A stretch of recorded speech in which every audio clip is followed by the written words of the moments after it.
জানমিয়া হ্যাঁ হ্যাঁ আরে ওই নিয়ে তোমার টেনশন করা লাগবে না। সামনের মাসে 32 তারিখে ফ্লাইট, তুমি রেডি হয়ে থেকো।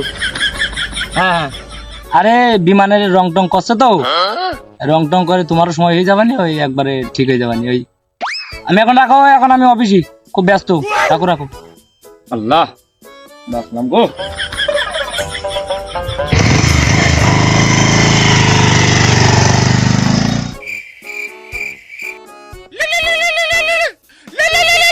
না ফোন দিয়ে যাচ্ছে, ব্যস্ত। ও বাসুদ ভাই, বাড়ি আছো নাকি? ও বাসুদ ভাই, এই তো এখানে আমি। কি হয়েছে? আসলাম তো দরকারে, দেখি তোমার কি উপকার করা যায়। তুমি আমার কি উপকার করবা? বসি তারপরে কথা বলছি।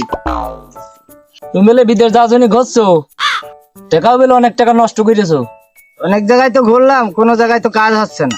করেছো তো চিটা দেখা নাই, কাজ আর হবে কি? গাড়ি তো মেরিয়ে দিস তোমার, গাড়ি মারা তো খেয়েছো। আমার কথাটা শোনো, 3-4টি ভিসা আছে আমার কাছে, তুমি কি যাবা? যেতাম তো, তা কাজ কি? কাজ আর কি, মনে করো যে একটা মানুষ বিদেশ গেলি 10-12 ঘন্টা খাটে, অত কাজ নাই। তোমার কাজ কি জানো? বসের শুধু ব্যাগটা নিয়ে ঘুরবা, পাশে পাশে যাবা, বড় গাড়ি আছে, চড়ি চড়ি বেড়াও। এই তোমার বেশি বেশি বেতন। বিদেশ তো জাতি তো ছিলাম, তা টাকা পয়সা কিরাম কি লাগবে, বেতন কত কি দিবা? এখন টাকা নিচ্ছি 6 লাখ, সবাতে জানি তাই নিচ্ছি। তা জাতি হলি আগে ফার্স্ট টাইম 3 লাখ দিতে, আর বিমানে ওঠার সময় 3 লাখ। আর বেতনের কথা বলছো, বেতন যেই 90, আস্তে আস্তে তো বাড়বে। এই কোম্পানিতে আমি 213টা লোক নিয়েছি, আজ যেমন তো বদনাম করার মতো লোক নেই। হাসি খোঁজ দিয়ে হাত দেয় আমার। গরু দুটা আছে, বেচে কিনে 1.5 লাখ মতন হবানি।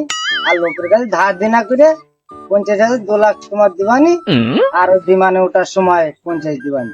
আমার কোম্পানিতে ভাই আর সুযোগ সুবিধা নেই। এখন 2 লাখ যদি দাও, আর বাকি 4 লাখ দিয়ে দিতে হবে বিমানে ওঠার সময়। এই আমার ফাইনাল কথা, ঠিক আছে? বুঝতে পেরেছেন? 2 মিনিট বসে আমি ঘর থেকে টাকাটা নিয়ে আসি।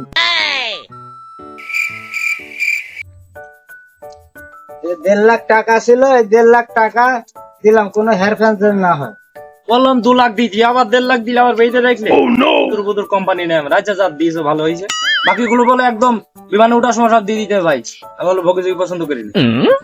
আচ্ছা তাহলে আর তোমার টেনশন করতে হবে না, তোমার আমি দেখছি।